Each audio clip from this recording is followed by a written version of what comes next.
नमस्कार दोस्तों, आप सभी का PS26 हिंदी चैनल पर स्वागत है। दोस्तों, हम इस चैनल पर हिंदी साहित्य से संबंधित कक्षाएं लेकर आते हैं। इसी क्रम को आज हम आगे बढ़ाते हुए भक्ति काल के बारे में हम अध्ययन कर रहे हैं।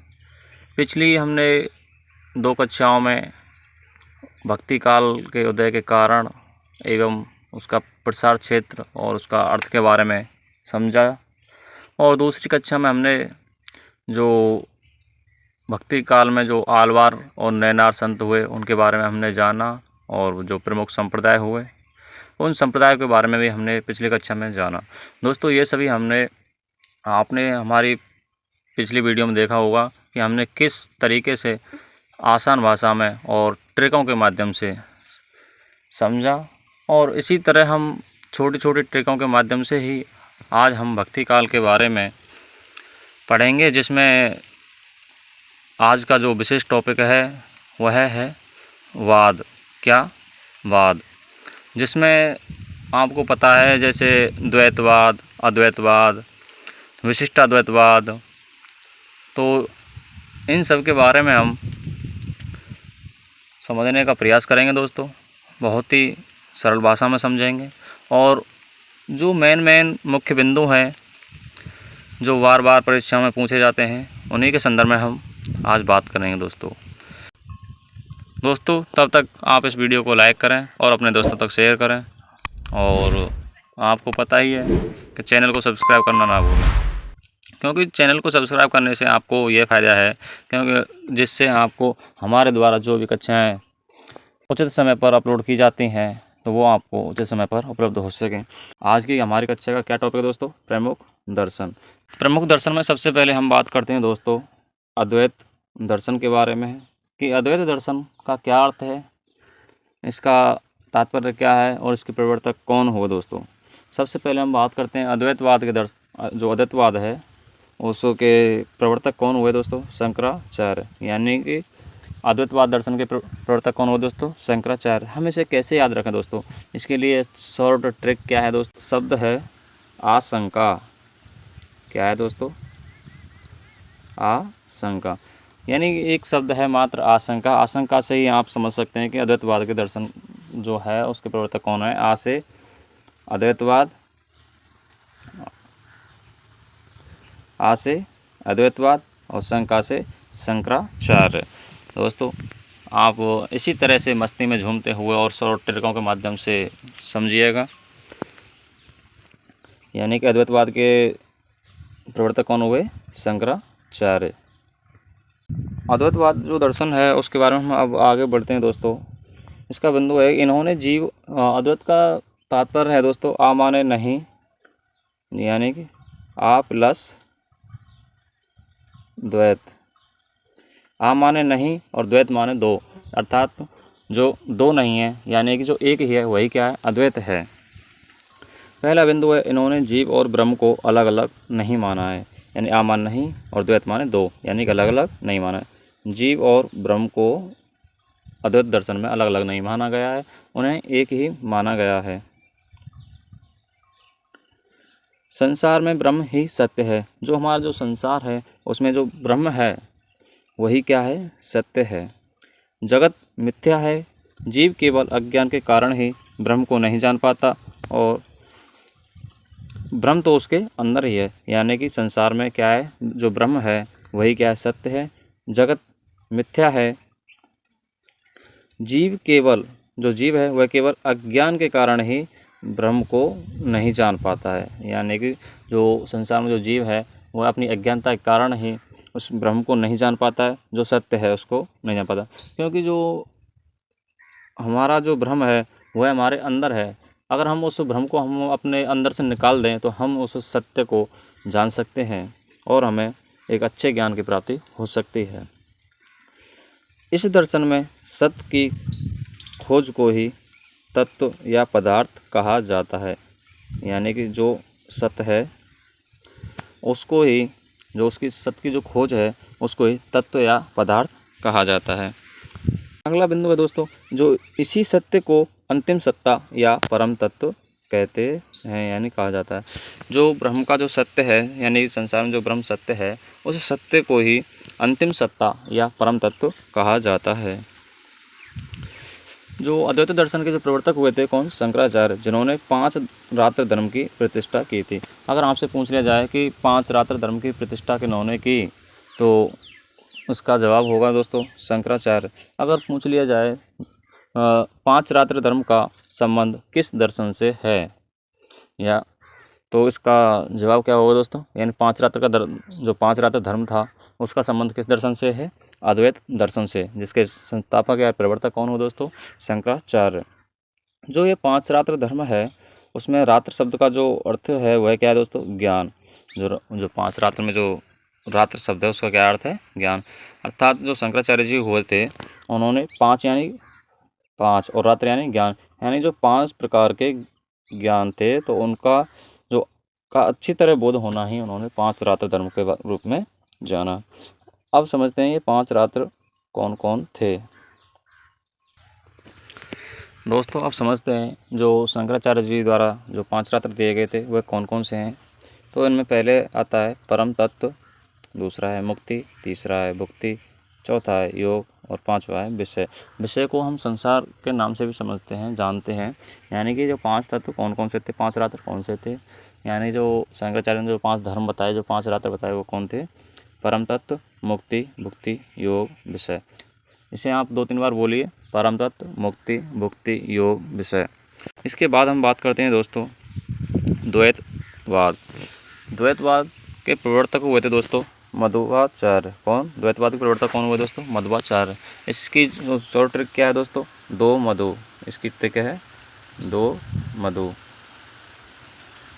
मधु कितनी है? 2। और ट्रिक है दोस्तों 2 मधु, है ना। इसमें क्या है कि आपको शब्द से भी पता चल रहा है, इसमें द्वैत यानी 2 हैं, ये एक नहीं है तो क्या है? 2 हैं। इसका अर्थ है जीव और ब्रह्म, अर्थात आत्मा और परमात्मा क्या है? अलग अलग है दोस्तों। जीव और जगत अर्थात आत्मा और परमात्मा हैं, ये क्या है? अलग अलग हैं द्वैतवाद में। अगला बिंदु है जीव ब्रह्म की आराधना करता हुआ। कौन? जो जीव है वह ब्रह्म की आराधना करता हुआ ब्रह्म के साक्षात्कार का आनंद प्राप्त कर सकता है। किसमें दोस्तों? द्वैतवाद में। द्वैतवाद की बात करते हैं हम दोस्तों, द्वैतवाद। द्वैतवाद किस प्रवर्तक कौन हुए दोस्तों? निम्बार्काचार्य। इसका शॉर्ट ट्रिक क्या है दोस्तों? इसकी शॉर्ट ट्रिक क्या है दोस्तों? दे दे नी, दे दे नी। दे से द्वैत, दे से अद्वैत, दे से द्वैता, फिर द्वैता, फिर नी से निम्बार्काचार्य, यानी दे दे नी। तो क्या है? द्वैतवाद के प्रवर्तक कौन हुए दोस्तों? निम्बार्काचार्य। द्वैत तो अद्वैतवाद को हम जैसे टुकड़ों में तोड़ रहे हैं, इसका संधिचित करें तो क्या होगा दोस्तों? द्वैत प्लस अद्वैत। द्वैत यानी 2, अद्वैत यानी 2 नहीं, यानी कि अमन नहीं, द्वैतमान 2। अर्थात इसका तात्पर्य क्या है दोस्तों? संसार ब्रह्म से भिन्न भी है और अभिन्न भी है। यानी कि जो द्वैतवाद है, जो निम्बार्काचार्य जी हुए थे, उन्होंने क्या कहा था? जो हमारा जो संसार है वह ब्रह्म से भिन्न भी है और उससे जुड़ा हुआ भी है, यानी अभिन्न भी है। यानी कि ब्रह्म व जीव अलग अलग हैं, अतः वे 2 हैं। इसमें मुख्य जो पॉइंट है दोस्तों क्या है द्वैतवाद में? वह पॉइंट है दोस्तों, भक्ति का साधन अपनाने पर जीव ब्रह्म में लीन हो जाता है। यानी कि जो संसार में जो जीव है वह भक्ति करता है तो वो किस में लीन हो जाता है? ब्रह्म में लीन हो जाता है, और तब वह एक अर्थात अद्वैत हो जाता है। यानी कि जब तक वो जो मनुष्य है, जो जीव है, वह भक्ति नहीं अपनाता है तब तक तो वो क्या समझता है कि 2 हैं, 3 हैं, यानी वो एक नहीं मानता है। लेकिन जब वह जीव भक्ति करने लग जाता है और ब्रह्म को का साधन अपना लेता है तो वह क्या समझता है कि वह एक ही है। जीव ब्रह्म में लीन होकर समझता है कि वह एक ही है। द्वैतवाद की बात करते हैं दोस्तों शुद्धाद्वैतवाद। शुद्धाद्वैतवाद के प्रवर्तक कौन हुए दोस्तों? वल्लभाचार्य जी। शुद्धाद्वैतवाद के प्रवर्तक कौन हुए दोस्तों? वल्लभाचार्य जी। इसे हम कैसे याद रखें दोस्तों? इसके लिए शॉर्ट ट्रिक क्या है दोस्तों? सुबल, सु से शुद्धाद्वैतवाद, बल से बलवाचार्य, यानी शॉर्ट क्या दोस्तों, सुबल, शुद्धाद्वैतवाद के बलवाचार्य। इसमें जो शुद्धाद्वैतवाद है उसमें क्या है कि माया संबंध रहित नितांत शुद्ध ब्रह्म को जगत का कारण माना गया है। यानी कि शुद्धाद्वैतवाद में यानी दो तो हैं, लेकिन वो कैसे हैं, बिल्कुल शुद्ध हैं। शुद्ध अद्वैतवाद यानी जो माया से संबंध रहित है, यानी जो माया से जुड़ा हुआ नहीं है, वह नितांत रूप से शुद्ध ब्रह्म को ही जगत का कारण मानता है। ब्रह्म, जीव और जगत तीनों मूलतः एक ही हैं। क्या है, मूलतः एक ही हैं। जो ब्रह्म है, जीव है और जो संसार है, जगत यानी संसार है, वह मूलतः क्या है, एक ही है। ब्रह्म सत्य है, जगत सत्य है और जो जीव है वह ब्रह्म का अंश माना गया है। यानी ब्रह्म भी सत्य है, जगत भी सत्य है और जो जीव है वह ब्रह्म का अंश है। इसीलिए तीनों मूलतः क्या हैं, एक ही हैं।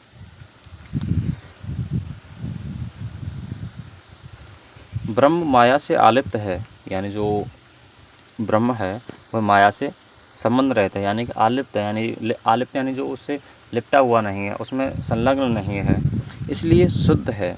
माया से आलिप्त होने के कारण ही यह अद्वैत है। यानी शुद्धाद्वैतवाद का जो हम संधि विच्छेद करेंगे तो कैसे टूटेगा दोस्तों, शुद्ध प्लस अद्वैत, है ना। तो जो शुद्ध है, अद्वैत है, यानी तो वही क्या है, शुद्धाद्वैतवाद है। अब शुद्धाद्वैतवाद की बात करते हैं दोस्तों, विशिष्टाद्वैतवाद। विशिष्टाद्वैतवाद के प्रवर्तक कौन हुए दोस्तों, रामानुजाचार्य। इसके लिए शॉर्ट ट्रिक क्या है, वीरा। क्या है, वीरा। वी से विशिष्टाद्वैतवाद और रा से रामानुजाचार्य। तो ट्रिक क्या है दोस्तों, वीरा, विशिष्टाद्वैतवाद रामानुजाचार्य। विशिष्टाद्वैतवाद का हम संधि विच्छेद करें तो कैसे टूटेगा दोस्तों, विशिष्ट प्लस अद्वैत, यानी कि अद्वैत यानी आ मान नहीं, द्वैत मान दो, यानी जो दो नहीं है और दो ना होकर के भी क्या है दोस्तों, विशिष्ट है। उसमें क्या था, शुद्ध है और अद्वैत है, इसमें क्या है, विशिष्ट है और अद्वैत है। ब्रह्म व जीव एक ही हैं, फिर भी क्या है, शक्ति व गुण की दृष्टि से इनमें विशेष अंतर है। यानी कि जो ब्रह्म और जीव हैं सामान्यतः एक ही हैं, मूलतः एक ही हैं, लेकिन यानी फिर भी शक्ति और गुण की दृष्टि से इनमें एक विशेष अंतर है। इस कारण इन्हें विशिष्टाद्वैतवाद माना गया। जीव ईश्वर की भक्ति द्वारा अपनी हीनता से मुक्त होकर आनंदमय हो सकता है। जो संसार में जो जीव है वह ईश्वर की भक्ति अपनाकर, ईश्वर के जो भक्ति साधन है उसको अपना करके हीनता से मुक्त होकर आनंद प्राप्त कर सकता है। ब्रह्म से उसका संबंध इस प्रकार है जिस प्रकार किरणों का सूर्य से। जो ब्रह्म है उसका जो जीव है उसका ब्रह्म से संबंध किस प्रकार दोस्तों, जैसे जो सूर्य की किरण है उनका जो सूर्य से और किरणों का जो संबंध है, उसी प्रकार ब्रह्म से जीव का संबंध है। इसीलिए वह विशिष्टाद्वैतवाद है। जगत ब्रह्म ने बनाया, जो जगत है, जो संसार है, वह किसने बनाया, ब्रह्म ने बनाया, तो वह मिथ्या कैसे हो सकता है। ठीक है दोस्तों, आज हमने ये छोटी सी कक्षा में हमने जो भक्ति काल में जो प्रमुख दर्शन हुए थे उनके बारे में दोस्तों अध्ययन किया और ट्रिकों के माध्यम से हमने उसे समझने का प्रयास किया। दोस्तों मैं समझता हूँ कि आपको यह कक्षा अच्छी लगी होगी और आसानी से समझ में आ गया होगा। दोस्तों ये सभी जो पॉइंट मैंने इस कक्षा में बताए हैं, ये पॉइंट ऐसे हैं कि बार बार परीक्षा में पूछे जाते हैं। इन्हीं से प्रश्न बना लिया जाता है। जैसे 5 रात्र धर्म की प्रतिष्ठा किसने की थी, निम्न में से 5 रात्र धर्म नहीं माना है, यानी जो 5 रात्र हैं, रात्र का अर्थ ज्ञान है, तो उनमें 5 प्रकार के ज्ञान की बात कही गई है। उनमें से कोई 3 बिंदु दे दिए, 3 ज्ञान दे दिए, लेकिन चौथा अन्य दे दिया, तो पूछ लिया नहीं, निम्न में से नहीं है, तो जो अन्य नहीं है वही इसका उत्तर होगा दोस्तों। तो इसी प्रकार इनके जो प्रवर्तक हैं तो ये भी बार बार पूछ लिए जाते हैं दोस्तों। तो दोस्तों इससे अगली कक्षा हम लेकर आते हैं भक्ति काल का वर्गीकरण, और भक्ति काल के जो निम्न जो कवि हुए तो उनके बारे में हम अगली कक्षा लेकर आ रहे हैं। तब तक के लिए बने रहिए। धन्यवाद।